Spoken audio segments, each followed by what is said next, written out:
Listen, everybody needs a fairy godmother, just somebody to look out for them. Some people call me their fairy smoke mother, others their internet big sister, but you can call me Hannah, the host of Smoke Sesh. So come hang out, let's light up and talk everything there is to life. The good, the bad, the ugly, the embarrassing. I've got a story for it all.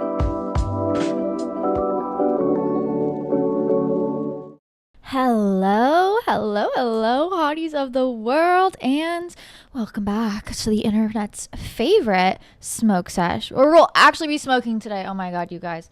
I have like a real day off. This Mercury retrograde. I feel like while others have maybe been having more physical chaos, like there's people in my life where it's like transmission gone in the car, phone not working, hot mess of a love life, like everything going wrong. I rebuke.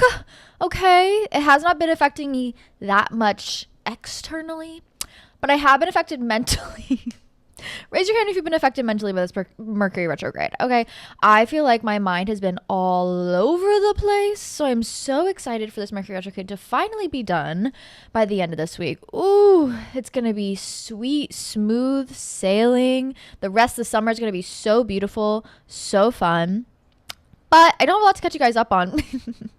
Because I have just been so busy running around doing little self-made billionaire things. Just kidding. One day maybe. I've really just been painting. I've been oil painting in my house, getting outside when I can, working here and there. It's been so fucking hot out. It's always hot out. It's mid-July. Let's be honest. I need to get to a pool still.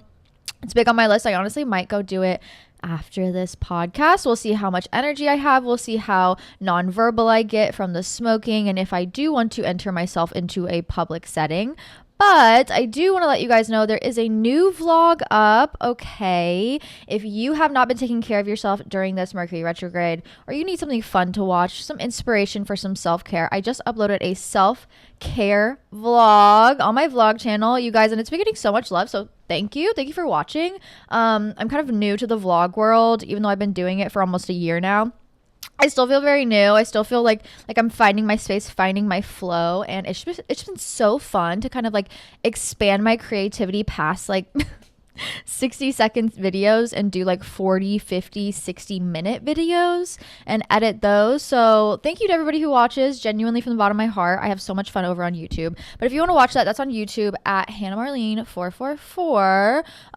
Any extra content you want to see? Extra episodes every single week. Can't get enough of Smoke Sesh. Want to join the Smoke Sesh crew? Come join on Patreon, patreon.com/smokeseshshoddy. We have a lot of fun over there. You get to see not only extra episodes, but also the vlogs early. Plus, much more content. On Mondays, I upload things that I find inspirational from my personal Tumblr and Pinterest. So if you're ever curious what I'm finding inspiration in, what I'm leaning towards to kind of rejuvenate and get excited about life, that's where you'll find it. Sometimes I feel like if I don't have a good ramble at the beginning of an episode about my life, I feel like I'm not living my life to the fullest. But truly, I am welcoming the calm, cool energy of not remembering any chaos. So we're just going to get right into the questions. We're going to have some crazy questions going on today. We're going to kind of enter the OG Smoke Sesh era where we just talk about getting wet and wild and living life to the fullest, because you guys have had some crazy ones. I'm sure you've had some crazy thoughts, crazy feelings, especially with this Mercury retrograde. So I want to get into it. The scary, the spooky, the midsummer Halloween vibes. Let's dig up those old skeletons and let's get into it. Okay, this is a good one to start off with. We'll just set the vibes right. Advice for being stuck in a job that you hate, being broke, and not being able to afford friends. Whoa. Sounds like you hate your life. So here's Hannah's tips to not hate your life anymore. Baby, you got to burn it all to the ground. The world's burning. We got to burn with it, unfortunately. So I am also kind of in this place where it's like, holy shit, I'm losing my mind. I've been doing the same things over and over and over again. And like, is it good? Sure. You know, maybe you're a little bit more unhappy. You're like, job sucks, situation sucks, where I live sucks, friends suck. Okay, cool, fine. There's also another side of it where it's like, I've been doing the same thing over and over and over and nothing's changed and like it's cool, it's fun, but I'm not growing. I'm not growing, nothing's happening. Same place that you are technically with just a little less misery. You're not growing, you're not changing, there's not newness, there's not excitement. You feel stuck where you are, baby. You gotta burn it all to the ground. This is me being precautionary with my words. Universe, please do not throw me a fucking curveball. Baby, I can't handle it. But I truly believe when you find yourself in a place where you're like, I need to, someone get me out of here. Girl, you gotta burn it to the ground and start over. You gotta kind of get delusional for a sec and go, okay, let me just like jump forward 5 years from now to the perfect situation, to the perfect environment, perfect friends, perfect job, and start trying to like slingshot yourself into that area. So maybe it's like, let's start with the job thing. I hate my fucking job. Okay, well, what do you have to lose? You're working a shitty job. You show up to your shitty job every single day. Sure, you can quit and not have a job, or you can get delusional, update that resume, and apply to every single fucking job in every single area that you want to live.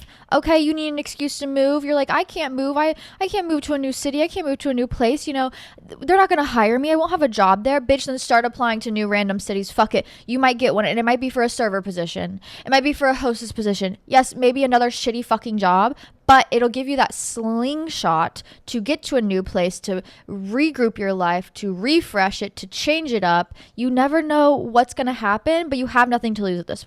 Okay. And dare I say, the fear of change should be less fearful to you than the fear of staying the same. Like, the fear of staying the same is what actually gives me the heebie-jeebies. It makes me like my skin crawl. It's what keeps me up at night. It's like, I need to develop. I need new things going on in my life. If I stay here forever, baby, it's like being in a psych ward. And it's like, is here awful? No, it's not it's not the worst fucking thing I've ever been through. But also it's like, I need newness. I need change. And that means taking a risk, letting go, opening yourself up, you know, putting yourself out there, trying for new things. Fuck it. Like I said, what do you have to lose? You're already miserable. What are you going to do? Become more miserable?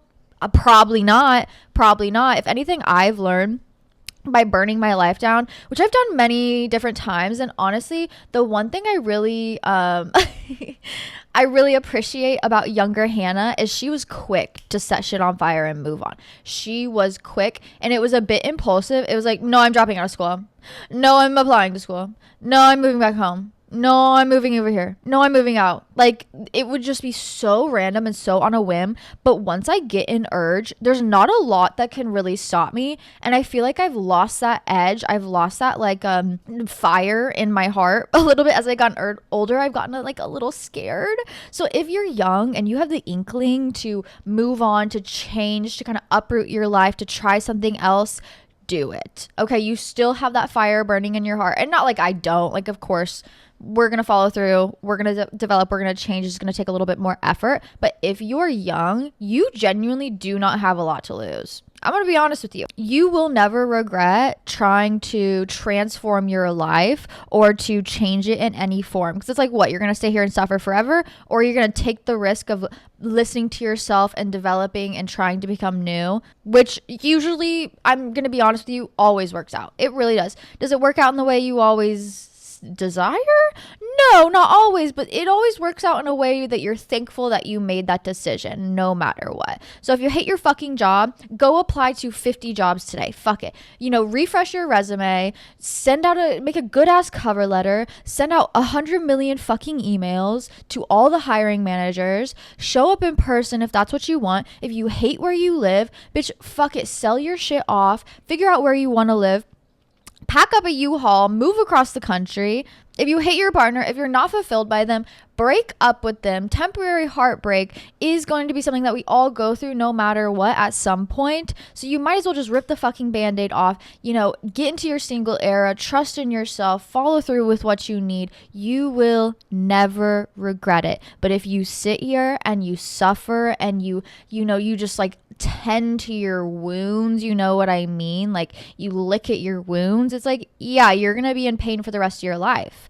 Why would you be in pain for the rest of your life? I kind of came to this conclusion because it's like, sometimes I'm around like older people who they act like they're dealing with the problems of 25-year-olds, even though they're 45, because they were never brave enough to make the change.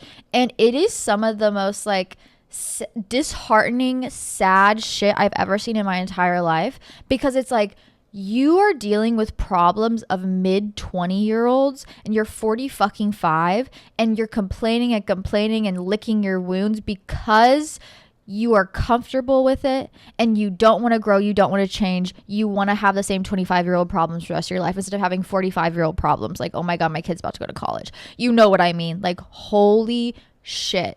That is the scariest, spookiest fucking thing to me. And it's like, that is like a reminder I keep in my heart very dear and very close, which is like, baby, you have to grow, you have to change. And it's going to be a little scary. It's going to feel uncomfortable as you rip out of this skin to grow into the next one.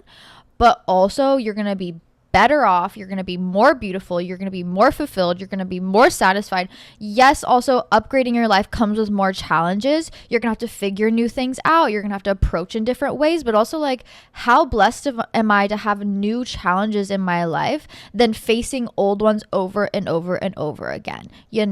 Challenge doesn't always mean something bad. In fact, sometimes it means you're growing. You're going into different avenues. You're facing different aversions, and that means you're pushing yourself out of your comfort zone and you're going down paths that hopefully, fingers fucking crossed, are serving you well and drastically pushing you forward into a better, more sincere version of yourself. Okay, honestly, truly, I hit a point where I was like, and what happens if I reach out to this person and pitch myself? What are they gonna do? Say no? Leave me on red? Cool. I don't give a fuck. Eventually, once I send 100 million emails, it might be the 100 millionth, but one of them will hit. One of them will make sense. One of them will reach the right audience. One of them will work out. And in the meantime, as you're kind of waiting for that, as you're pitching yourself, putting yourself out there over and over, trying, you have to kind of stay on track by living your current life the same way you desire to live that life way ahead of you. The same way I'm doing like my 30 days of just like commitment to myself. It's like, okay, if I put myself in my shoes of who I want to be 1 year from now, 5 years from now, I naturally am going to be living in the vibe of what I want to be. And I think that will help like naturally draw in that same kind of energy that I want to surround myself with in the future. And it's a great way to like quantum leap your life. So while you're waiting, while you're kind of like, what do I do? I'm trying to figure it out. I'm kind of problem solving a little bit. You're applying to places. You're selling your shit off because you want to move. You're looking at houses. You're looking at apartments. You're submitting applications. Whatever the fuck it is, you're applying to school. As you're doing that, you cannot keep living your life the same way you did because obviously it's not working.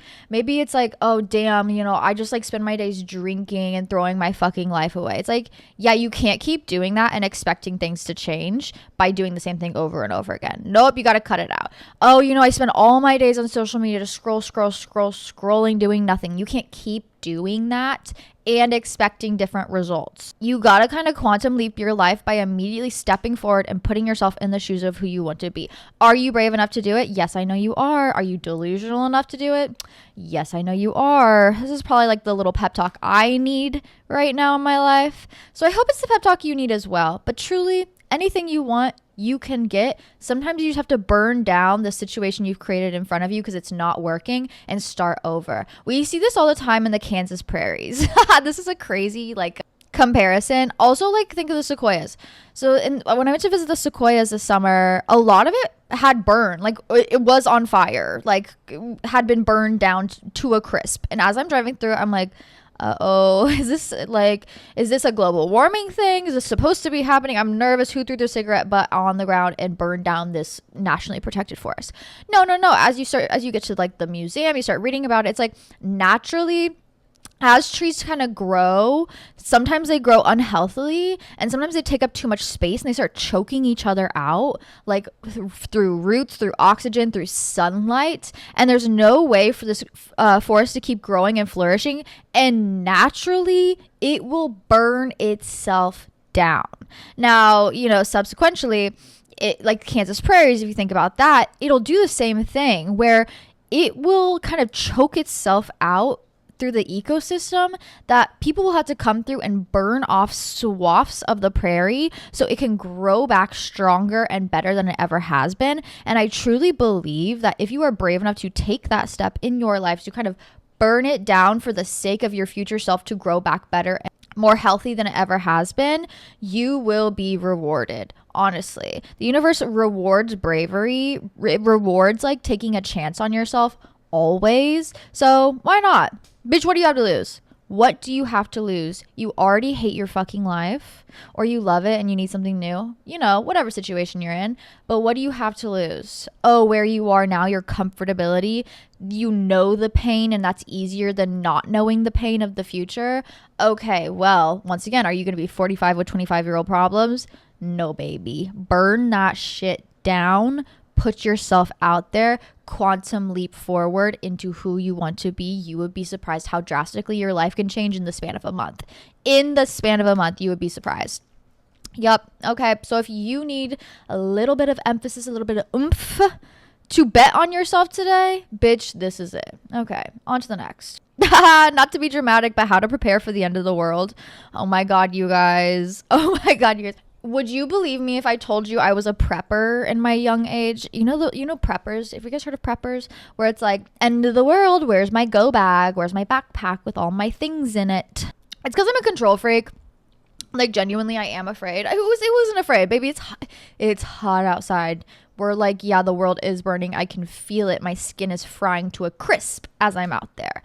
Yeah. No, I'm at the point in my life where it's like, the no go back needed. No go back needed. If everything ends tomorrow, I'm not worried about a go bag because it's probably going to end in a way that is like catastrophic. Not to scare you, not to ruin your high, Let's bring it back up. Okay. Now, instead of worrying about my prepper bag and my cans of beans and all those things, it's like, honestly, if the world ends tomorrow, I'm going to be real fucking sad if I didn't live it the fuck up today. You know what I mean? And that's how I'm prepping now. That's how I'm preparing now for if the world's going to end. I have no control over what's going on outside. I have no control over the weather. I have no control over what the people in power are trying to do. If I had control over them, baby, they'd all be dead. Okay? I'm going to say that very quietly. But what I do have control over, is myself. It is myself. And if the asteroids hit tomorrow, best believe they're probably going to fall on me. So as I'm watching my life about to end, I'm going to have to go, did I live a fulfilling life, or did this shit suck because I put myself in shitty situations? Okay. Do I have any regrets at the end of the day? It's the same thing as if you were to live to 150, whatever the fuck. Same thing if you were to live a full life on your deathbed, because we're all going to die at some point. Who knows how or what or why or when, but eventually it's going to happen. Hate to break the news to you, babe. You're going to be there and you're going to be like, holy shit, flashback to all the moments in my life. Did I live a fulfilling life? Did I live a life that was true to myself? Did I follow my heart? Did I follow my intuition? Did I follow my dreams? Did I try? Okay. Did I try to have a positive attitude? Did I try to make a lasting impact? Like, what is your purpose? Your purpose is, did you enjoy your fucking life? That's how I'm prepping nowadays. Okay. Fuck the backpack. The backpack, that's not going to be needed. Okay. If the zombies come, if the zombie apocalypse comes, I'm not sticking around for that shit, okay? I'm not sticking around for the evil people to come out and start raiding places. Like, that's not my vibe. That's not my vibe. I like what I'm doing now. And, like, if shit ends, it ends. That, like I said, out of my control. I'm not going to worry about things outside of my control. I'm going to worry about things inside of my control. Like, am I having a positive day? Did I eat a yummy lunch? Do I feel good? Am I following my heart? Am I utilizing my time when I have it? You know, am I doing my hobbies? Am I fulfilling my heart? Am I fulfilling my soul? That's what matters. Do not freak yourself out with the end times. That is a wasteful memory bank space. Worry about, am I living my life truly and fully and honestly? Okay.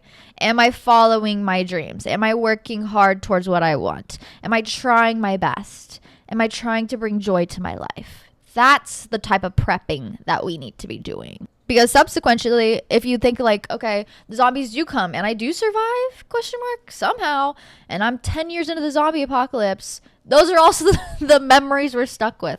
Those are the memories you're stuck with of like, oh, I remember eating a snow cone on a sunny day. It's like, okay, like literally that's what we need to be worrying ourselves with. The cans of beans, I can't do nothing about that. I don't have the cabinet space. I don't need to be spending hundreds of thousands of dollars on prepper go bags. If that's your vibe, that's your vibe. Like I said, that was my vibe at one point. But I have gotten to a point where it's like I cannot concern myself with the end when I am in the present. It's not my job. It's not my job. If it is your job to think about global warming, I love you, and please keep working hard and do not let them get you down. You are doing good, meaningful work, and we are so proud of you. But I am not, I'm not that. Baby, I'm not that. I'm a girl with a pink microphone in her hand. I am not that. How to tell my man he's not making me orgasm. Okay, girl. You got to look him in the eyes and go, I haven't gotten off in 2.5 years. I'm just kidding. Well, number one, you got to start with, how do you get off? Okay. What is the percentage? Hold on. Give me 2 minutes to research. Percentage of women who get off from penetration. Only about 15 to 18% of women reliably orgasm from vaginal penetration alone. The vast majority, nearly 85%, 85% require some sort of clitoral stimulation, either before or during, to achieve. Okay, so T, I don't know if you're part of the 15%, 15 to 18%. I'm not. But you guys, oddly enough, okay, this is crazy. Can we get, like I said, OG smoke sachets? I can, and I'm so sorry if there's anybody who knows me listening to this, I can orgasm. I'm like, how many words can I say in this sentence without getting demonetized? I can achieve from backdoor penetration. Not crazy, but not front door. Not front door, baby. I'm gonna need a little 1-2 situation. I need a DJ sesh. I need you to grab the rose toy, like for real. So what do you get off from? I'm sure you know. I'm sure you're doing self-play. If not, me and my Balessa collaboration ends in like a week, baby. Go to my Instagram bio, get yourself a free rose toy. Not even kidding. All right. You got to figure out how you enjoy it on your own, because sometimes figuring it out with a person, it's hard. You're managing too many things. That's like managing a restaurant, and baby, you never worked in a restaurant. That's going to be scary as fuck. Like, just do it on your own first. See how you enjoy getting off. I have friends who's like, I need both. Some friends it's like, no, I literally could have nothing in me and I'd be perfectly fine. I have some friends that it's like, I need 1, 2, 3 punch action. You know, everybody has their different kinks. Everybody has their different ideas of foreplay. Everybody has their different ideas of like what feels good to them. All right. It's all going to be different per person, and that's what makes us beautiful. But also it's what makes sex very complicated sometimes, because it's like not streamlined. It's not as streamlined as you think. So what gets you off? Okay, you know that. Now you have the secret weapon of how to get him to do it to you. And all you got to do is ask. All you got to do is ask. You want to know how to achieve the best orgasm ever? Baby, you got to turn to a dominatrix for a second and be like, do this. Okay? Demand it. Do this. Put your thumb here. Rub here. Grab the rose toy. All right? You have to ask for it, because they are not mind readers. And some men are freaked the fuck out, and they'll just like do everything possible and you will get off. All right. Those men scary, because like, where'd you learn that from? But also it's like, if your man doesn't know, Maybe it's because of lack of experience. Maybe because you've never communicated exactly what you're looking for. Maybe he's just assuming. Assuming is not great. Of course, your partner should be curious on, did you finish? You know, I straight up ask that question every single time. Oh my God, you guys, I have a story for you. Sorry, side tangent. Once again, OG Smoke Sesh Days. I literally... I was so shocked with myself the other day because I feel like I have to cover my face when I say this because I'm so nervous. I was genuinely impressed in my abilities the other day. Men are just easy. Men, I'm so sorry. It's just easy. Women, it's a little bit more complicated because you have to like understand what they like, what they don't like. And then, I mean, once you get the secret recipe, you're good. Krabby Patty formula, like people are going to be lining up outside that door to eat there. Once you get the secret recipe of what makes you feel good, and then you figure out the right words to communicate it, or you communicate it to your partner, you're getting off every single time because now they have the secret key. All right, but you have to hand that secret key over to them. But you guys, I'm not kidding. My abilities, it's not even like my abilities. It's like sometimes I hit this like passion mode where it's like, I don't know, something clicks in my brain. It's like a demon possesses my body. All I was doing was making out with this man, and that's all he needed. It was wild. It was wild. I was like, I didn't know I had that power. I didn't know I could do that. Also, maybe he was just repressed a little bit for a little bit long because I was busy. But like, I was like, I just like was sticking my tongue down his throat and bam, done. It was crazy. Okay, anyways. Yeah, you got to figure out what you like. Have some self-play, okay? It's okay to experience pleasure. You deserve pleasure. You need pleasure. Pleasure is good. Pleasure is so important, especially if you are a high-stress individual. You need to be getting off a lot. That's just like my doctor's orders, Hannah's doctor's orders for you. If you are a high-stress individual, because like I am a high-stress individual, and when I'm not having sex, I've realized this. When I'm not having sex or like self-play, whatever it is, I become evil. It's like I genuinely need that as a form of self-care. Otherwise, it's like I'm taking it out on everybody, and that's not healthy. So, okay, figure out what you like. And then when you're speaking to your partner, yeah, it can be a bit awkward if it's like pre-sex, you're just eating out at dinner and you're like, hey, I would really appreciate it if you rub my clit this way. Like that's, I get it. It's hard to have that conversation. So in the moment when you're like, mid enjoying the experience, you're in a good position, you're like, this could work, that's when you bring it up, when you're like, hey, you should do this to me. Hey, you should just like, is it okay if I grab my vibrator? Hey, this and that. Like, just say it calmly, put on your seductive voice. I guarantee they will be open to suggestion. And that's not even in a coercive way. It's just a communicative way, straight up. And you deserve it. Okay, you deserve it. You just have to speak up for yourself. Men are not mind readers, but once you tell them what to do, they will act accordingly. I promise you that. Oh my God. But yeah, I was shocked when I was just like tongue making out with him. I was like, did that just happen? It's like, I couldn't help it. I'm not laughing at him. I'm more so laughing at myself. Like, damn, bitch. Fuck, what is going on? Literally, a demon possessed my body. How can I ignore negativity and people who seem to want me to be bitter/sad? I want to stay kind. Oh, well, people who want you to be bitter and sad are just like so bitter and sad in their own world. And they're so miserable that they need everybody else around them to be miserable. But like, once you clock that, it's so easy to stay peaceful because you have to turn that shit on them. As a Gemini, I'm just a walking mirror. I really am. I'm a walking mirror. I can't help it. Like if we're having a little kiki in one sort of way, I'm going to act that way. If I'm around like businessmen, I'm going to have to act in a business manner. If I'm around, you know what I mean? Like I just kind of mirror whatever social setting is going on around me, which is confusing internally, but it is what it is. I am so good at mirroring shit back to people that are evil. I'm real quick with it. I am so quick with it. So let me teach you how to do it. When they're saying passive aggressive shit, when you're sharing something fun and exciting and they're like, oh, like that kind of attitude, you got to flip it on them real quick in a way that makes them think about it. And you don't do so by matching their energy. You do so by being like, oh, that's like really sad. Like, you really have to be like, damn, bitch, the fuck? Like, keep that to yourself. No one wants to hear that negative ass shit. Sometimes you really have to clock them with that. And it makes them like reboot in a way that goes, oh, I don't have the power here. My sadness can't overpower the room because they don't give a fuck. They don't give a fuck about my sadness. It's like, yeah, girl, because save yourself. Like, it's been years of this. You have to save yourself. We're over it. Period, point blank. So when you encounter someone that's like so negative, so mean, so depressed, so whatever, I've really mastered this, especially working in the service industry for so long.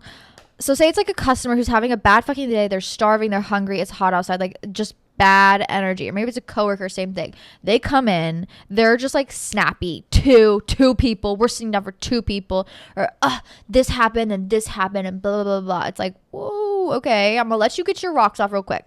I'm gonna let you do your thing. I'm not gonna say anything. I'm just gonna let you complain for a second, because if I interject now, it's like, what's the point? Sometimes people just have to complain for a moment, and you just have to put your headphones on, you know, your mental headphones on, and let them do their thing. Like, whatever, not my business. Once it gets to a point where you're like, I'm over this, you need to shut the fuck up. That's when you kind of have to go, wow, it just sounds like you're having a really sad day today. Like, that sucks. Damn, bitch. I hope something positive eventually happens to you, because it sounds like it never does. Like, oh, you know, well, there's anything I can do, let me know, but I'm not dealing with that. Or, you know what, my day's going really good, and then just walk away. Like, you kind of have to hit them with the, I'm over this, I'm done, this is weird, you're being weird, check yourself. And also, you have to leave immediately. Like, it's not an open conversation, it's more so like a statement that is the period at the end of the sentence of like, damn, you sound miserable, my life's going good though. You know, you really do, because it puts yourself in check. It also puts them in check a little bit. And also, if you don't have the energy to put people in check, I get that as well. I just can't keep my mouth closed.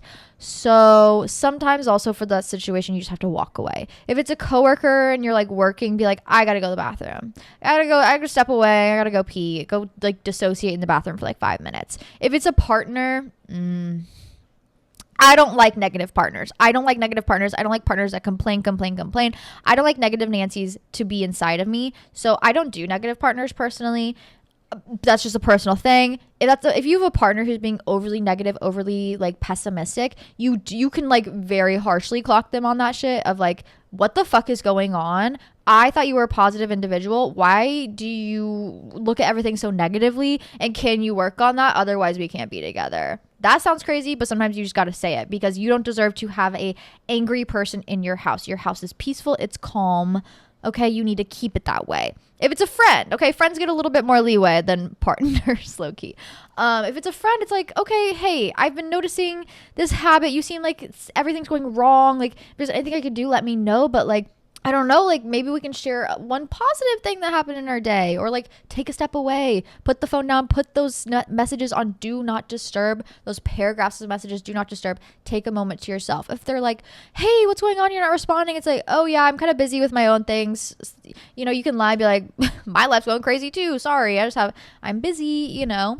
But if it's just like general run of the mill coworker, someone who's around you, someone who's, you know, in your vicinity casually, not like a serious thing like a friendship or a relationship, yeah, I'm quick to clock their shit. I'm quick to be like, the fuck did you just say? Okay, I'm done. We're not doing this. We have no room for this here, and walk the fuck away. Oh my God, my coworker, she interacted with someone like that the other day, where it's like, we give bread on the side at our restaurant, and it's not unlimited, but because it's like homemade, but it's like, you know, you ask for more, we'll get you some when we have it, when it's made, when we have it in stock, and it's not quite often in stock. So they were like, can we get some more bread? Can we get some more bread? She's like, oh yeah, like it's cooking. I'm so sorry about the way like as soon as it comes out, I promise it'll be on the table. She went, oh, you know, I just thought you were back there eating it all. What the fuck? Like, why would you say that to somebody? And she goes, what, because I'm a fat ass? And you know what? That woman eating at the restaurant still tipped 25%, did not say shit back, and they casually ate their dinner and left. Sometimes you have to clock miserable people. You cannot let them say crazy ass shit to you. That is something I need you all to learn sooner rather than later. Otherwise, you're going to have all of your life where it's like you're coming home from work and you're sitting in the shower ruminating over how people fucked you over all day, or we're just projecting onto you all day. And baby, the best energy protection for you is your words. Now, do not be mean. Do not be disrespectful. Do not raise your voice. It's like, casually clock the situation for what it is and move on and walk away. Well, because I'm a fat ass. Hey, Hannah. Love you. Love the pod. Been here since 2020 when I was in college, and now I am a full adult, which is crazy. My question for you is, do you believe in evil eye, and how do you tackle it with posting? I'm finally starting my brand up again, and which means that to kind of like make money, you have to be online and start to like build a presence, which is cool. But and then also I'm always, I don't know, it is like stressful to kind of put your life out there and put yourself out there, and this has kind of become your job. So how do you go around that and like about it, Love you. Love you. Okay, evil eye is a little finicky because I don't think you can catch like evil eye online. I don't believe in that. Everybody has different perceptions of evil eye, but I think evil eye is a more personal thing, and to really like actually enact evil eye onto somebody in a transformational, like cursed manner, you have to know that person personally. You have to be close to them. You have to like genuinely know who they are as a person to then curse them in a way that makes an effect on their life. So random strangers online, I don't think they can evil eye me. I really don't. But there is ways you can take precaution in your own life, which is like be aware of when you start posting how people view that in your life. Are they making fun of you? Are they making jokes at you? Those are people with evil eye in your real life that you should probably cut off. Or are they just like either like, oh yeah, that's cool, like very nonchalant about it, or very supportive? Those are people who won't have evil eye for you, who are supportive of you. I very much so focus on like the internal perception of the people around me versus the online perception, because like naturally if you post it, posting is so interesting because it's like this humiliation ritual where you kind of have to like, you go through an ego death. You want to go through an ego death, girl, start posting online, I'll tell you that. But you naturally will weed out people that are meant for your brand or meant for you or not. It is just what happens. I view posting online as, say there's a room full of 100,000 people in front of you. Okay, you post, it goes up in front of them, maybe 50,000 people leave because that's not their vibe. They scroll away. All right, they don't like it. They don't engage. They view it. They're like, this is not for me. They scroll away. All right, you lose that audience. That's fine. Who cares? They weren't going to buy from you anyway. They weren't fucking with the vibe. You're curating. It's all about curating. And those people, you don't want to waste your time trying to impress them because they've already moved on. You're not going to catch their attention. Who cares? All right, you're left with half the people. You post again. You lose a third. All right, doesn't matter. There's still 2/3 of people who are still here, who are interested. You're posting for them. Every post you're going to lose a certain amount of people, and it's not going to go down to 0 people. It won't ever go down to 0 people, but you will weed out the people that are not meant for your brand, that are not curious in your brand, that are not there to support. And you will start building from, once you weed out all the people, you may be left with like 10,000 people out of the 100 and whatever thousand. And those people will ride or die for you. Girl, you listen to this podcast. Those are the people that I'm posting for. Those are the people, the audience that I'm posting for, that are genuinely curious, genuinely interested in what you're trying to build, who are there to support you. And then what's so funny is you cut way down to like this certain amount of people, but then you get to build it up. All right. And as you post, you cut down and then it builds back up. So do not concern yourself with numbers, with perception, with views. Concern yourself with, am I being creative? Am I pushing the limits? Am I sharing authentically? Am I inspired by this post? Like, I'll make posts and it's like, you know what? I genuinely love this. I don't even care if anybody else likes it. I just am like vibing with what I got going on here. I'm going to post it because I feel like posting. That's what it should be. It's a digital scrapbook. It's a way of you really just like coherently forming kind of like an audience, a process page, so people can follow along, so they can become fans because they're able to get like emotionally invested and emotionally involved. But you have to go through the ego death of posting. There is no evil eye that you can catch online. I genuinely believe that, but there is evil eye you can catch in person. So watch how people interact with you. Because like there's like third party friends that I'll meet, like friends of friends or friends of boyfriends, that are be like, I saw your little like posts online, like that's so interesting. And I'll be like, and you didn't like it. because I would have seen that name come up. You know, it's like, oh, you want to comment on it here in person, try get something out of it, but you won't support me there. Like, that's weird. This little, I'm gonna giggle in your face and walk away now. You know what I mean? So don't worry about online energy. Worry about the energy you are posting online. All right, you're gonna garner support no matter what. It might start small, but it will build up bigger. Promise you that if you stay consistent. Go through the ego death process of just like being seen. Being seen is to be loved. Okay, so you have to allow yourself to be seen. And then also, if you really want to protect yourself from evil eye, just get an evil eye amulet, get an evil eye bracelet, necklace, whatever it is. That will protect you enough. I truly believe the amulet is powerful enough. That's why you see it so often everywhere you go. I have a bracelet that I wear. I also have it literally tattooed on the back of my neck, which is crazy.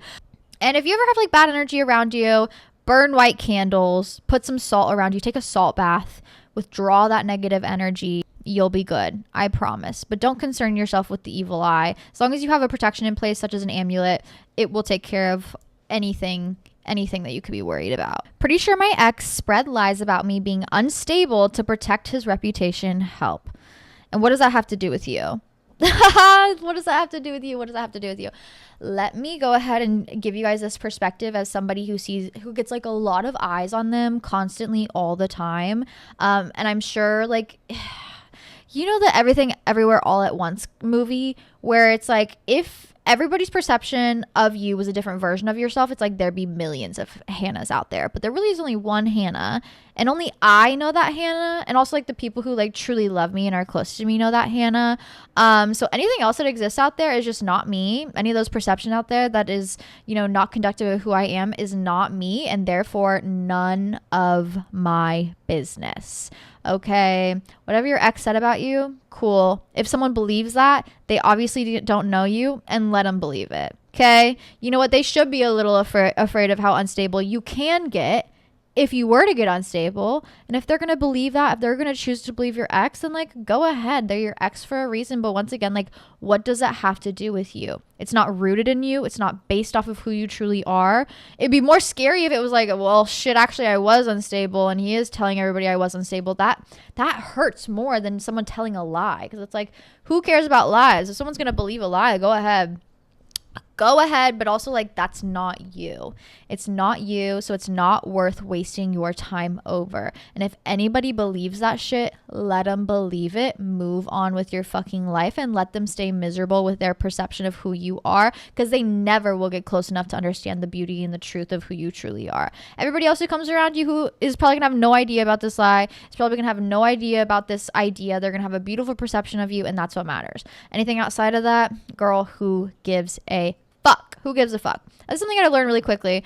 And I see a lot of like influencers or people who do social media who spend their time like arguing in the comments, arguing with their fan base, arguing this, no, you have to perceive me this way. And it's like, you can't force perception onto people. People are going to see you how they want to see you. And that is a lot of the times based on lies they've been told, truths they've been told, perceptions of themselves. Like, there's a lot of projecting when it comes to it, and truth of the matter is, they're not going to know who they are until they truly get to know you, until they actually get space and time with you. So until they get that, baby, let them believe whatever the fuck they want, because you know who you are. You have that truth in your heart. You know your ex is evil, and in order for him to gain power back, he has to tell lies about you.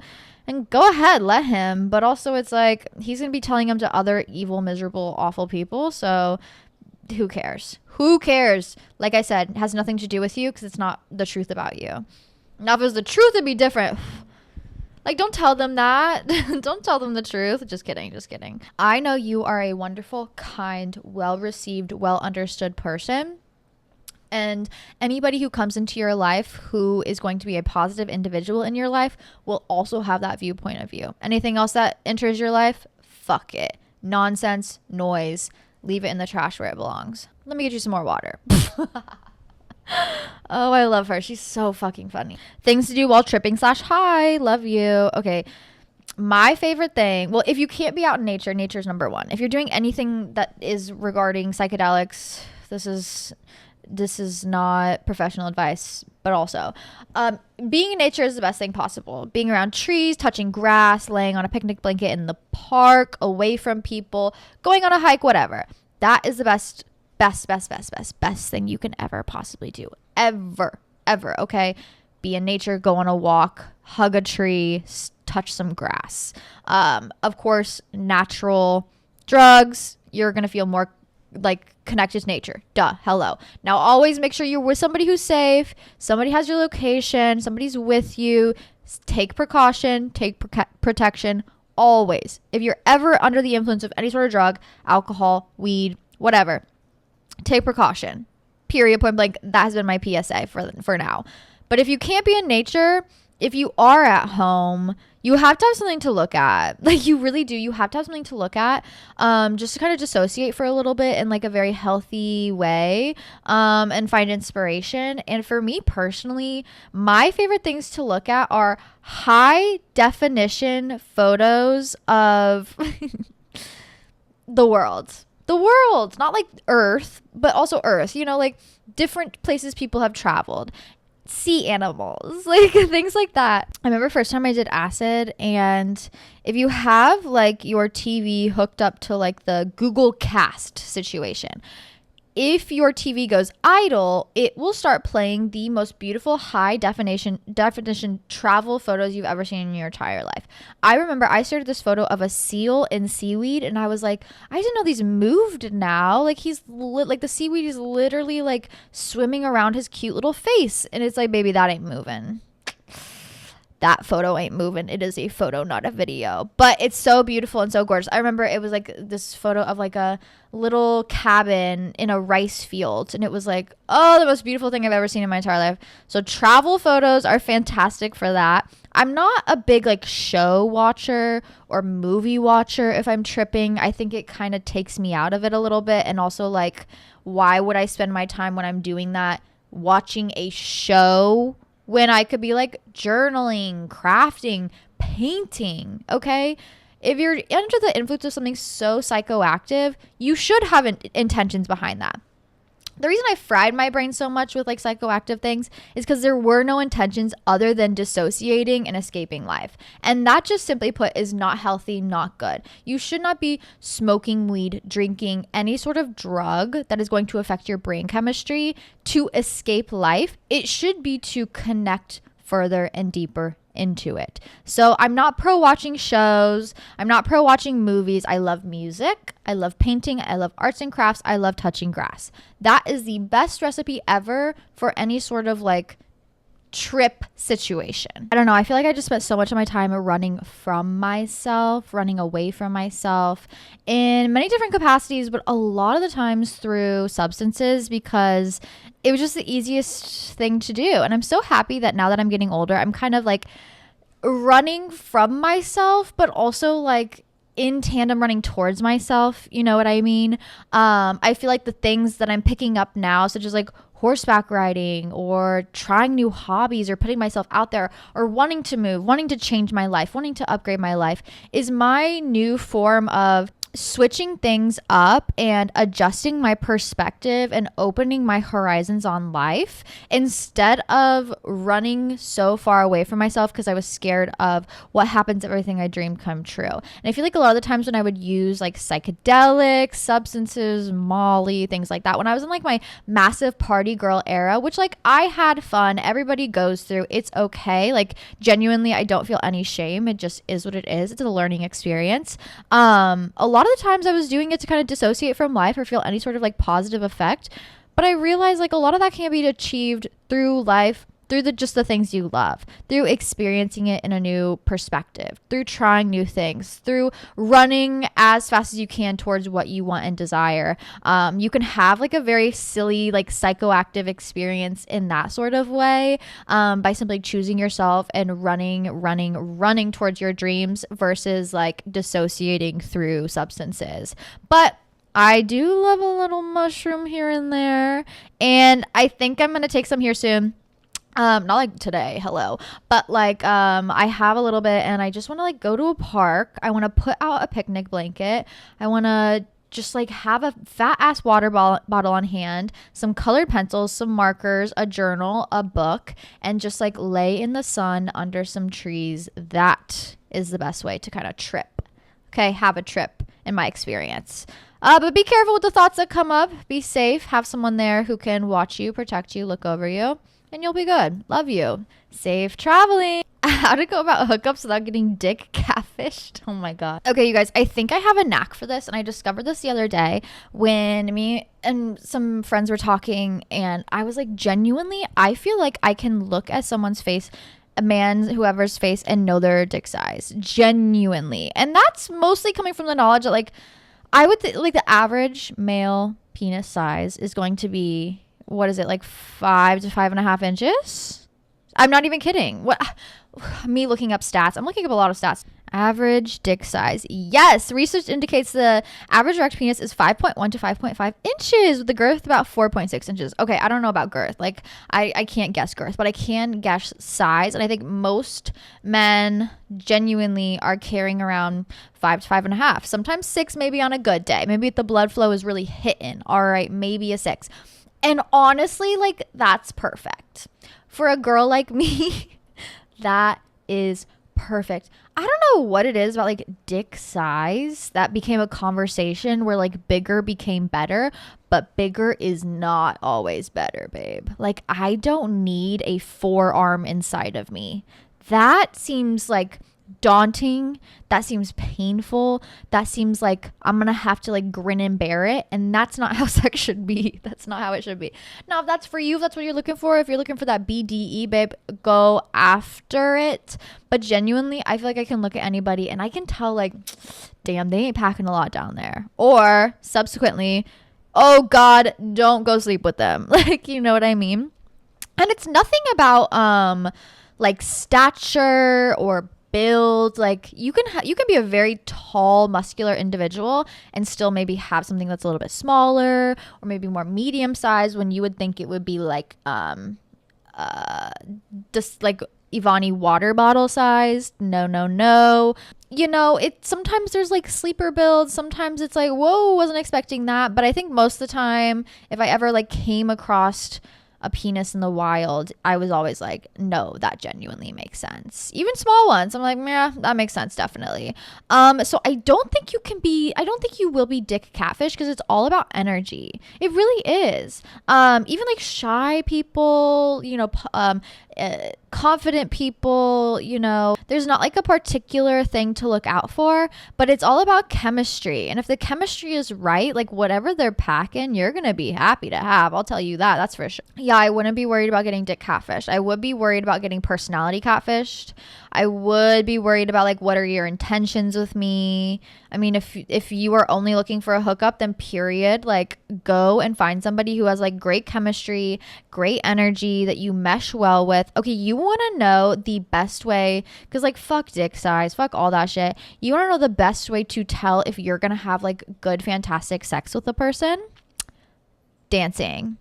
That's the way to tell you're going to have like amazing sex with a person. If I can't dance with somebody, if we can't like match the same rhythm, if you can't catch this fucking thing when I'm throwing it back, then like you're gonna be a little weird and off-putting during sex. Because like dancing is one thing, but like in the sheets, bitch, it's gonna get crazy and wild in here. So if you can't match my crazy wild energy on the dance floor, then baby, how are we gonna dance in the bedroom? You know what I mean? And that's why I encourage, especially if you're like maybe looking for a one-night stand or looking for a good sexual experience or looking for your future husband, whatever it is, whatever you're looking for, if you're just looking for that connection, I always recommend like going out to clubs, going dancing, going to like maybe even just small jazz lounges, whatever it is where you can like dance and boogie. In Kansas City, there's so many music venues. If you're like an emo girl, they have emo night at the warehouse down the street.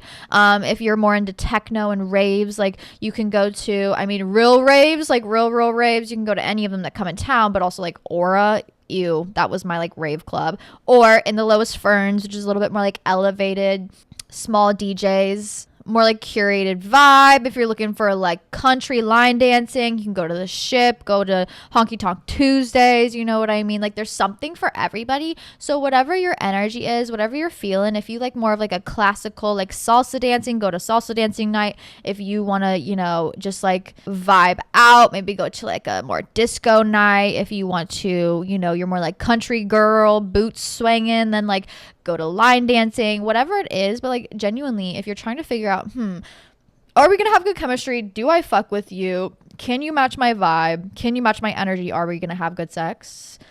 Dancing all the way. Conversations are one thing, you know, of course you have to be able to like talk, be intelligent, hold a conversation, but also I think there's so much to be said about chemistry that happens on the dance floor that really does translate to, are we gonna mesh in the bedroom, you know? But yeah, I don't think you're gonna be dick catfish. I think once you meet somebody, you can really tell what they're packing. Genuinely. And I'm not judging size. I'm not a size shamer here. We don't size shame. We don't, okay? Whatever you have is beautiful and wonderful. And there is a girl out there for you, okay? In straight relationships, like dicks and vaginas, they'll fit like a key. Sometimes you have like maybe a more narrow, smaller vaginal canal, very normal. Maybe you need someone who's packing a little less. Maybe you have one that's like more medium size. Okay, congratulations. Now you can go with like more of a medium man. Maybe you're like, I need a lot. I want to be stuffed to the brim. Okay, then go find a man who's going to stuff you to the brim. You see what I'm saying? There's somebody out there for everybody. All dicks are beautiful. All dicks are wonderful as long as it's like safe and healthy and taken care of and well tested. Same way I feel about vaginas. Like, we're not judging innies versus outies. Like, shut up. They're all beautiful. They're all wonderful. Like, who's complaining about a vagina? Let's be honest. Or like boob size. Like, literally, it's all beautiful. It's all wonderful. But what really makes a difference is the chemistry of it all. Okay? Can you vibe? Can you kind of find a flow state? Are the energies matching? You know, is he matching your freak? That's what matters. Girl, I think this guy likes me, but I don't know how to know. Anyways, Illy, love you. This is what you do. I'm just like a forward individual. Like, I love being a little shy girl. Like, oh, does he like me? And then sometimes I hit a point where it's like, okay, bitch, are you taking me on a date or what? And you can say it really flirty. I think that's a great way to figure out if a guy likes you, whether it's like a guy friend, guy acquaintance, like somebody you know, you're hanging out in a social circle, social group, you kind of been on and off for a little time. Like maybe you've just been like situation shipping it and like hanging out as friends and hooking up, but you're like, I'm ready to take it to the next level. Like I want to go on a date with this person. This is what you do. If you are a woman who's confident enough to kind of, and I know you are, like all anybody who's listening to this, I know you're confident enough to play this off like in a cute, sexy way. This is what you do. You're having a little key, you're talking and you go, so when are you gonna take me on a date? Like, let's be real, when are you gonna take me on a date? And if they're like, a date, why would I do that? It's like, oh, come on, don't you want to spoil me? Like, don't you want to go get some food? Like, you can play it off if they're like not catching the vibe. Like, well, don't you want to just like go get something to eat? Like, come on, let's go, blah blah blah blah. But if he's like, a date, I've been thinking about that, like, yeah, I'd love to take you on a date. Like, it's kind of a risk, but you can play it off very easily. It's like, yeah, dude, like, what are we doing here? Like, I want to go do something. Like, let's go out. Let's go do something together. Great way to play it off. And also, it kind of throws the ball in their court. Dating and conversations is just a game of like basketball, and like you'll have the ball sometimes, they'll have the ball sometimes, but the fun part of it is passing it back and forth. That is not at all what basketball is about, but that's what my brain equates basketball to being. You got to pass the ball back and forth. So if the ball's in your court, take that ball, throw it back at him as hard as you can. Okay. So when are you gonna take me on that date? You know, it's time. When are you gonna take me on a date? I'm free this day. Make it happen. And like I said, if they're like, what? We're not dating. Why would I do that? Be like, oh, with the way you've been acting lately, I figured you were in love with me. Oh, you know, I just wanted to get out of here and go get some food or something. Like, let's just go to Taco Bell. Like, I'm just like over it here. Come on, let's go. You know, like whatever the situation is, find a little 1-2 saying to get back, you know. But I think it's a great way to kind of like put the ball in their court, kind of be teasy and playful about it. Get them excited about it. And also you will get the answer you want, which is, yeah, I've been thinking about it. We should go do something. Yeah, I've been wanting to take you here. Let's go do this. Or it's like, yeah, I don't know. You know, and it's like, oh, well, whatever. At least you tried. At least you shot your shot. Like, you got to shoot your shot at some point. You're going to regret it if you don't, so you might as well just say it. Be brave. Send that risky text message. Just kidding. Don't do that. Wait until retrograde's over. That's for sure. Boyfriend of 1.5 years says I'm too independent. How do you love without losing yourself? Girl, you better order that man around. I'm an independent woman too. And you know how I utilize that in my relationship, in tandem with my relationship? I order that man around. I'm quick to be like, I need this. Go get it. Last night, I need my heating pad. Go get it. I need my water bottle filled. I need you to clean up from dinner. Yes, ma'am. Yes, ma'am. I will go do that. That's how you be in a relationship as an independent woman. Okay. Independence is one thing. Like any sort of healthy relationship is two independent people, period, point blank. But also it can become hyper independent where you're doing everything on your own. You're going and doing this. You're doing this activity. You're getting all the groceries yourself. You're doing all the laundry yourself because, oh, they just didn't do it, so I'm going to do it. That's the kind of independent I am, where it's like, well, I'm thinking about it, so I'm going to go do it. And then I'm going to hold resentment against you because you didn't do it, because you don't have this way of thinking that I do. And I'm just doing everything on my own. And it's like, actually, if you're a hyper independent person and you maybe don't have as much as like a go-getter hyper independent partner, which is okay. Everybody has their different vibes, different values. Of course, that man better be picking shit up. Hello. But you gotta order that man around. You do. You really do. He wants to be used, and not in a way that's like negative or hurtful or awful. He's just like, hey, you're hyper independent. You're doing everything on your own. I would like to be involved. And so you just have to tell him how to be involved. Okay.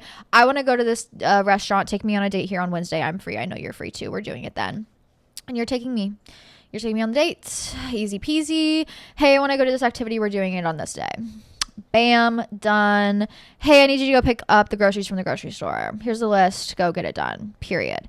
Hey, I just washed all the laundry. I need you to fold it and put it away. And like, yeah, it's so annoying sometimes also to be like telling your partner to do everything. I don't think you should have a partner where you have to tell them to take you on dates, where you have to tell them to love you, where you have to tell them to do the laundry. Like I said, in a relationship should be two independent people. That man should be able to, or woman or whoever, should be able to interact with the world and be a whole, well-rounded person. Period. They should know how to turn on a vacuum. They should know how to grocery shop. They should know how to cook maybe a dinner or two. Even if it's not that great, maybe you can throw a frozen pizza in the oven, whatever it is, you can plan ahead. To plan a date, to want to do things together. That's important. It's necessary. You shouldn't ask for every single thing in a relationship because that gets annoying. But if you are an independent person who has an independent partner and you find yourself being a little bit too hyper independent, involve your partner by asking them to do things for you. I think it's a great way to kind of also like utilize your independence. You know what you want. I know you know what you want. Okay, I don't want you to sacrifice what you want, but just involve your partner. Hey, I need you to do this for me. I'm a partner who loves doing something for my partner, and my partner is definitely like acts of service. That's his love language, and I don't ask for enough acts of service, so I've really been maxing that out recently, and it's been going surprisingly well, where I'm like, dude, can you do this please? Love you.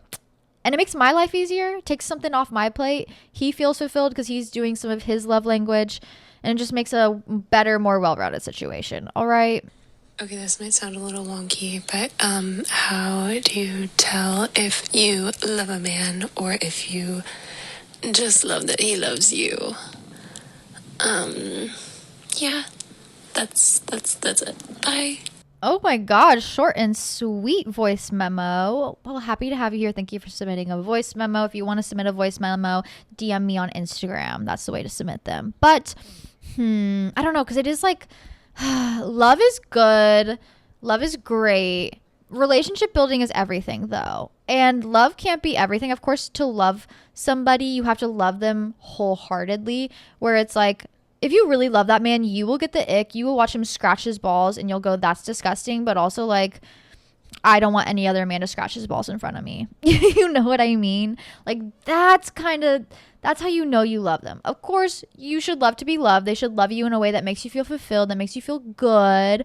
But if you can't watch that man scratch his balls and get the ick and go, damn, actually, I need him as far away as possible, then maybe you don't actually love him. You know, I feel like we really know we love somebody when shit gets rough, when shit gets hard. When things are easy, smooth sailing, things are going good, you're like, yeah, it's easy to love you right now, okay? love's gonna be hard sometimes. If you want to get married and have like a 50-year long marriage, like shit should mostly be easy, but there's gonna be arguments, there's gonna be tiffs, there's gonna be good days, there's gonna be bad days.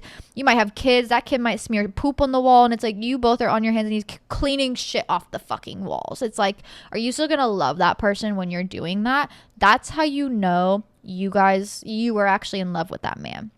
Like I said, yes, it's easy to be loved, but also like you will find when you love somebody, man or woman, doing like slightly delusional things. I know I'm in love when I start baking for somebody. It's so strange because I genuinely, if I'm being honest, low-key kind of hate baking. Like that is science. I don't want to do science in the kitchen. I can make a fettuccine alfredo with my eyes closed.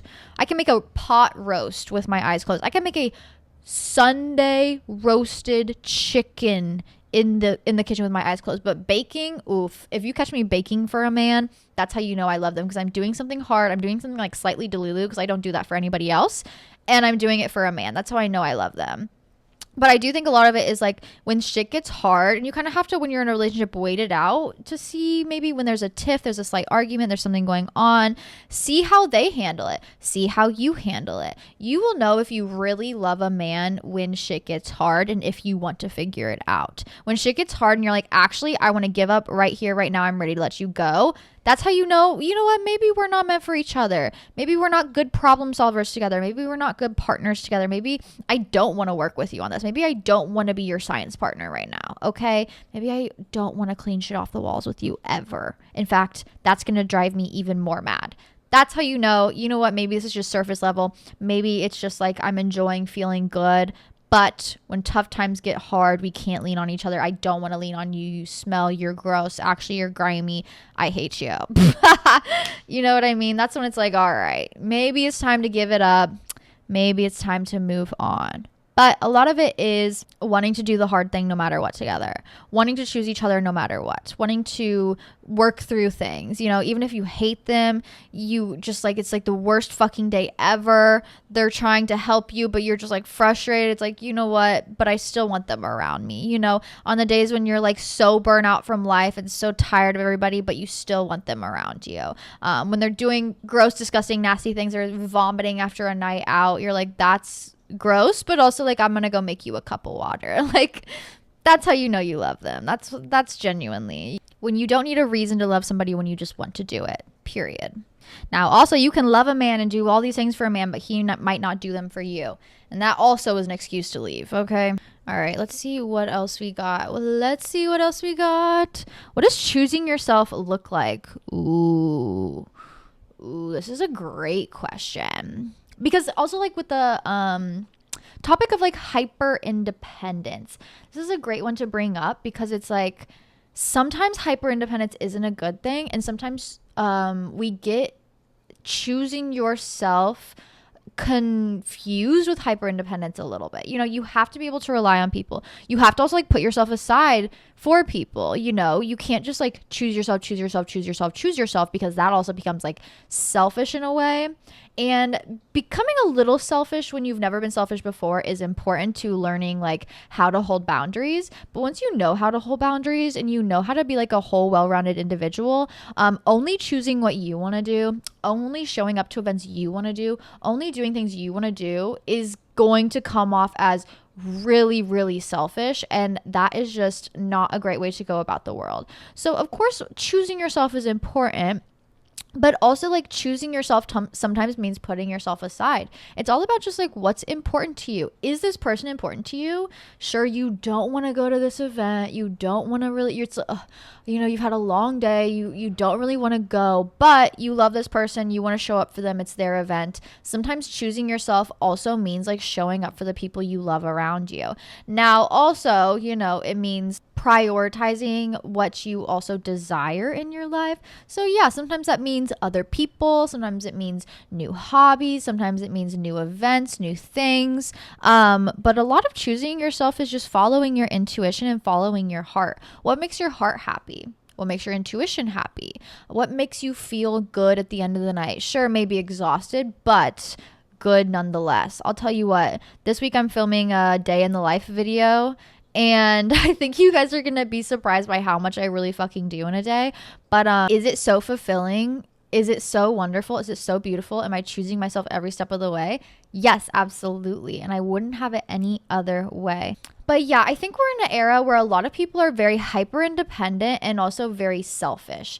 And I don't think that's a great way to live life because it's going to become a very lonely life. And we as individuals are pack creatures. Humans are pack creatures. We feel safer in a group. We feel safer when people are around us that we've chosen, that we love, that we feel supported by. We feel safer and more secure when we are well loved and well liked and we have a good community around us. We have people watching our backs. But becoming hyper independent and only relying on yourself is not going to make life easier to live. It's just going to make it lonelier. And listen, I'm a hyper independent bitch.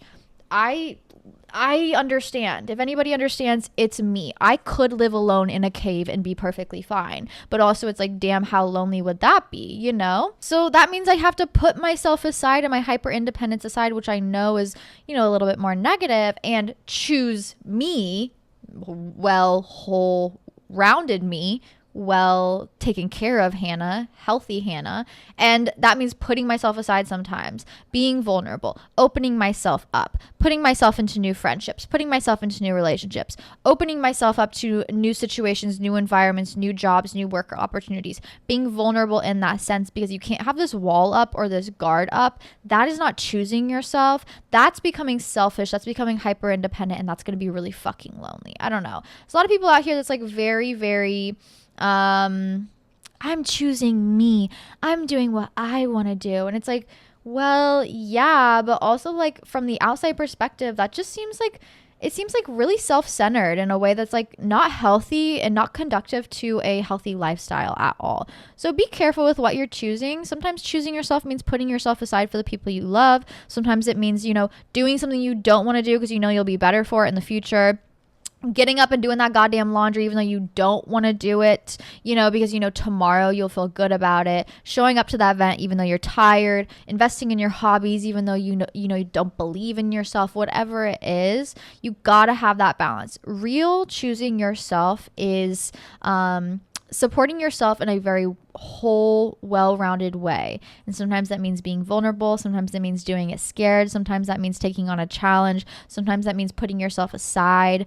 A lot of choosing yourself is actually selflessness. Okay? Follow in selflessness, not selfishness. Hey, bestie. I guess I just need some advice from my hustling queen.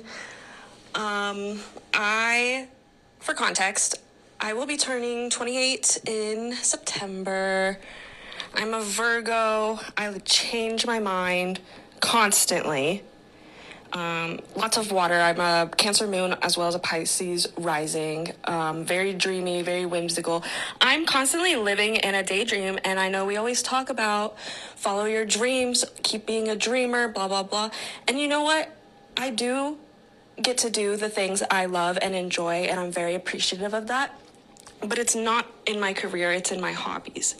And I'm getting to a point where I feel like me being a drifter in my career aspect of life is getting, like, I feel like I need to settle down somewhere. And I guess I need your advice if it's okay to just be a jack of all trades forever. Like, is that fine? I can never make up my mind of what I actually want to do.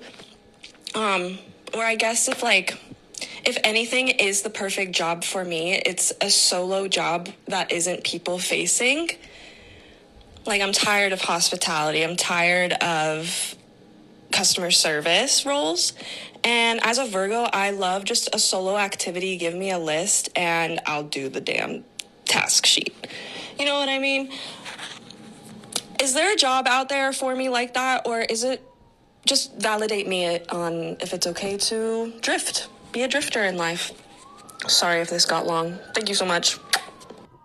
Love you, sweet girl. You sound exactly like me. And you know what? There is a beautiful, wonderful job for us all out there. Another talent I have realized recently is I feel like I can place people in the perfect jobs. We had a Patreon girl last week that was like, I just want to travel. I've been on this month-long solo travel. I've been loving it. Like, yeah, I could go back home and work my shitty ass bartending job in a mountain town, but I hate the cold. I don't want to go back. Like, I'm honestly happy doing all this forever. Should I just do like a work away situation where I have somewhere to live and I work for them, but I'm also in a different country, so I get to experience travel? And I was like, you know what job would be perfect for you as like a nomadic lifestyle is working on a yacht, being a yacht girl, a yacht stewardess. You get to travel, you're kind of on call. Sure, you're working for somebody else, you get paid well. I know you're going to get those benefits because, bitch, you're on a boat. You have to have insurance benefits. Hello. Like, it would be great for you. It would fit you so perfectly. And if you want to explore and travel and do this until, you know, it all runs out, then go ahead. Who cares? But, you know, check off the list, travel, get to see the world. You know, you get to work on a boat, you get to meet new people. That would be perfect for you. And honestly, I am such like you where it's like, I could do anything. Okay. You said you like doing a list. You'd be a fantastic, fabulous personal assistant. Okay, give me a list. I'll get the list done. You should be hunting for personal assistant jobs. I'm not even kidding. But for me personally, I'm so like you where it's like, I could be a 2-year-old preschool teacher for the rest of my life and I'd be so happy. I could be a painter for the rest of my life and I'd be so happy. I could be a podcaster for the rest of my life. I'd be so happy. I could be a content creator for the rest of my life. I'd be so happy. I could be an art teacher for the rest of my life. I could be so happy. I could be a gardener, a florist, anything. Like, I feel like I could fit into so many different areas, and I have so many different dreams and ideas of what I do that it's kind of hard. And when you get older, you're about to turn 28, you do crave stability. It's so funny how this happens because I was very happy with like all the different jobs I had when I was younger because I liked the enthusiasm it gave me. But now that I'm older, it's like, you know what? I do prefer when something's a little bit more like consistent. I do prefer a consistent vibe in my life, especially if I'm trying to build other things around it. So I understand that you're getting older. You kind of want to like figure out what you want to do. You want to settle down in your career. That's totally normal. That's totally fine because your strength, your superpower is if you find a job, you settle down in it and you realize, damn, actually, I don't want to do this. You have millions of other ideas of what to explore and what to get into. And that is so beautiful.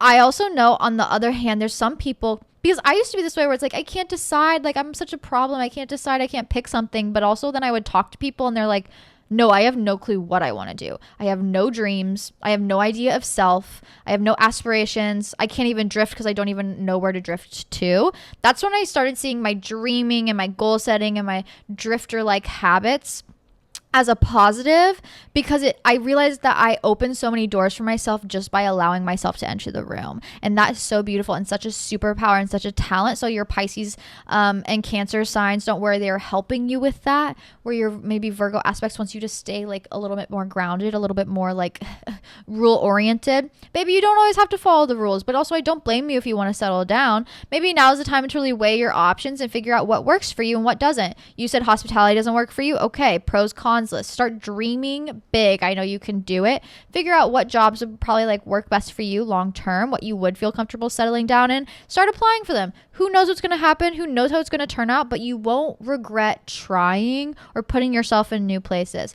I've kind of got to that place too where it's like, okay, I'm not going to podcast till I'm 50. I might do it for fun till I'm 50. Who knows? Like, I have no intentions of ending this. I truly am just here living my best life. And I'd love to see how it grows in that sort of way. But is it something that I can like reliably settle down on? No, I'm just kind of doing this for fun and the kiki and like genuinely the enjoyment of growing this community and being alongside of you guys. I'm as codependent as you guys probably are, don't worry. But also it's like I need something a little bit more stable, a little bit more professional, a little bit more this, a little bit more that. And for a while, you guys heard me talk about this. I was like, I want to be a tattoo artist. I want to be a tattoo artist. And you know what? I worked on that. I built my portfolio. I pitched myself to places. I even practiced tattooing on my own on fake skin. Don't worry, not on people anymore. And I was like, actually, I could do it, but I don't think I'm going to enjoy it as much as I thought I would. And that's okay. I gave my all. I tried to figure it out. And I was like, you know what? This isn't meant for me. And that's all right. Let's switch it up. Let's change things up. Then I kind of started getting into painting. And I realized genuinely how much I enjoy painting and how much I enjoy the fine art of things and how much I enjoy spending my evenings just like with an covered in oil paint with a paintbrush in my hand, and I was like, this is what I can do forever. Is this something that I can jump right into and make a living off of right now? No, but right now my focus needs to be practicing, building my portfolio, sharing with the world, things like that. And so that's kind of where I started putting my cards now. If it doesn't work out, it doesn't work out. Congratulations, we're dreamers. We can divert, we can try something else out. If all of this falls to the fucking floor at the end of the day as well, I can go become a 2-year-old teacher and be so happy. I can become a private nanny and be so happy. But bitch, you like a list? You like a to-do list? When I need an assistant, I will be reaching out to you, because I think you would really enjoy being a personal assistant. You don't have to do any like front-facing things as much. It really is just like, here's your errands for the day, go do it. And sometimes that is a dream. Everybody has different dreams. Everybody has different passions. Everybody has different things that they want to do. And I think it's so beautiful that you know what you want and who you are. It's kind of hard to just like get yourself out of the sky and put yourself back down into reality, into earth. But if you want to settle down, I don't blame you. It is something that happens when you get older, where you're like, actually, I would prefer a stable job. Is that something you're going to find now? No, but you can start laying the seeds and building the foundation. I've found the people in my life, especially the older people in my life, who found like quote unquote stable jobs, they don't really happen to like the 30-35 range. So don't waste your time trying to like settle down right now. Take your time to explore, take your time to figure it out, take your time to like plant seeds and, you know, build ideas up, because eventually you will hit that point where it's like, all right, now I'm ready. But right now you need a game plan, think it out, really pros and cons list it. I know you love a list, bitch. And then I think it'll help you settle down in the future. I also kind of went through this mental warfare with myself where I was like, I'm getting old, I need to figure my life out. And so you know what I did? This is what I always do when I find myself spiraling, is I find an artist and I hyperfixate on them. Okay, and so I found this artist, started hyperfixating on them. They're beautiful, surrealist, Western style paintings, like paintings that genuinely you would see in a dream, like so gorgeous, so beautiful, selling for millions of dollars at auctions. Like you don't see modern artists selling for that much nowadays. And is it like the most new thing? No, but it is just like genuinely so beautiful, the way he uses light and landscape and the Western aesthetic. It's so wonderful, so nice.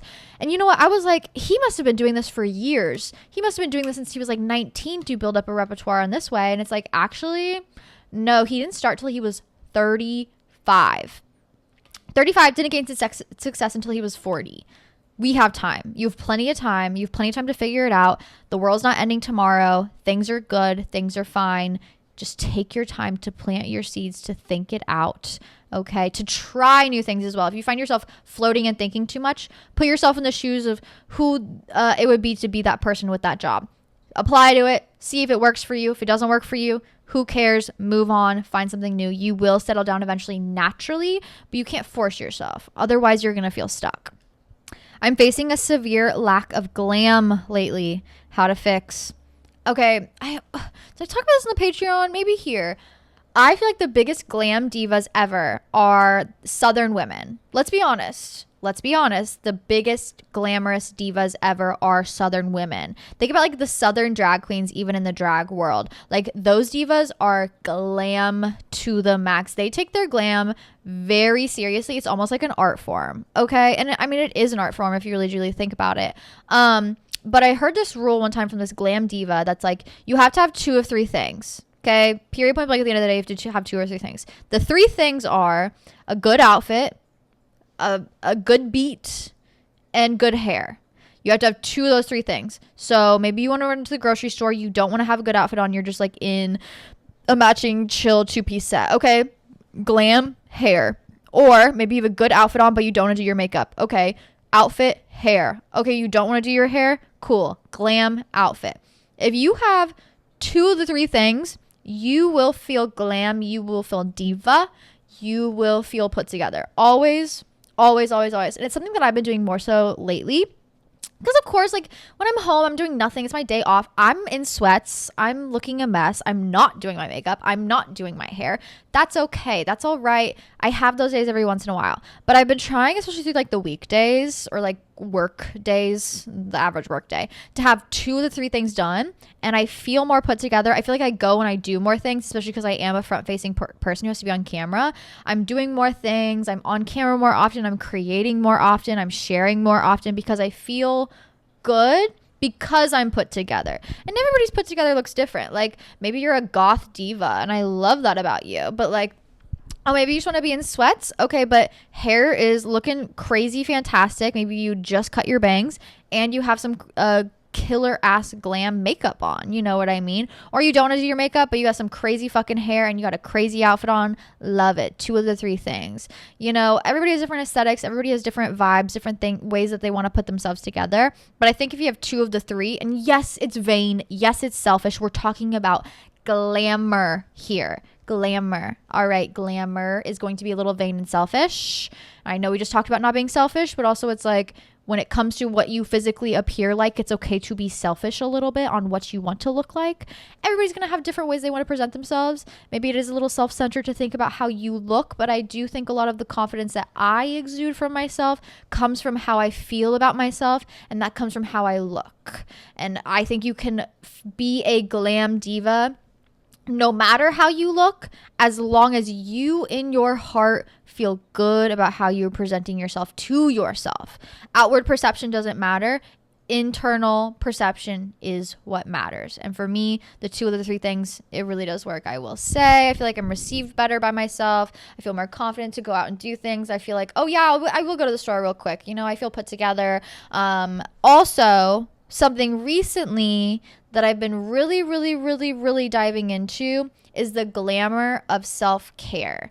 Okay, I want to feel like a Greek goddess bathing in oils, slathered in jasmine perfume, literally being surrounded by honeybees because of how sweet and wonderful and amazing I smell. Like if I was a Greek goddess back in the day, I would be known mostly for what I smell like and how beautiful it is and how like people practically float like a cartoon character by the smell of me. I have become a very scent driven person recently. I have also become Lush's #1 fucking fan. I love Lush. I love them as a company. I don't ride for companies this hard, but like great politics. Let's be honest, a lot of companies are scared to have politics because their politics are what? Wrong. Lush, fantastic politics. I also learned recently they grow a majority of any sort of like herbs or like essential oils they use to make herbs in-house. They're not outsourcing, like they have their own farms. Crazy shit. All homemade, all like pretty much as locally sourced as you can get to that area. Girl, I don't know, I'm just saying buzzwords, but like I love their stuff. It is so nourishing, it is so wonderful, it is so beautiful. And I went a little crazy. It's in my vlog for the week, my self-care vlog, my Lush haul, my massive Lush haul for the end of summer or midsummer, whatever you want to call it. And I have been scent layering like no other. I will use this beautiful bright grapefruit citrus bath or body wash in the shower. I'll get out, I'll layer that with a massage bar that is like jasmine. I'll then put on some like a little quick body spray that is more like sweet vanilla. Ooh, like I want to walk into a place and have heads turn by how beautiful I smell. I think it is the ultimate compliment. I've been really into my perfume collection lately. And if you have 0 out of the 3 things done, okay, you look a mess, face not beat, actually breaking out, hair all over the place. If you smell good, I feel like I'm put together. If I'm well moisturized and I smell good, baby, I am unstoppable, truly. So those are little things I have been doing to kind of like get into the glam of it all. I'm kind of giving glam diva today. I put on a cute outfit. I got the titties sitting high. Thank you.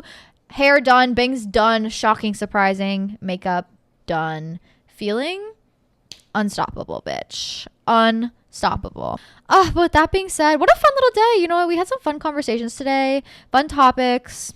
Dicks, drugs, love, living, prospering. That's what Fucking Smoke Sesh is all about. All right. And I'm so happy to have you here. If you are a new listener, shit, welcome. You got a lot to catch up on, but we're happy to have you here. It is like this every single week. If you want to submit your questions, follow me on Instagram at Hannah Marlene. You can comment them there in my DMs. If you want to submit a voice note, you can DM me there. If it won't let you submit a voice note, just be like, hey, let me in. I'll help you figure it out. Don't worry. I want to hear from you. I love hearing your beautiful, sweet voices, and I love connecting with you guys via voice note. If you want to watch the vlogs, vlog for the week, up now on YouTube, Hannah Marlene 444. I'm going to be doing a day in the life vlog if you're curious what a self-made hustler looks like. It's not going to be like that, but it's going to be fun. Take you along through my day.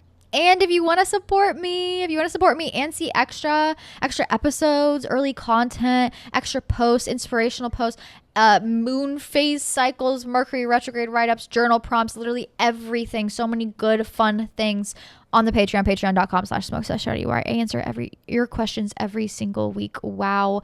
The cotton mouth is cotton mouthing. But with that being said, stay sane, stay sexy, and I'll see you all so soon. Mwah.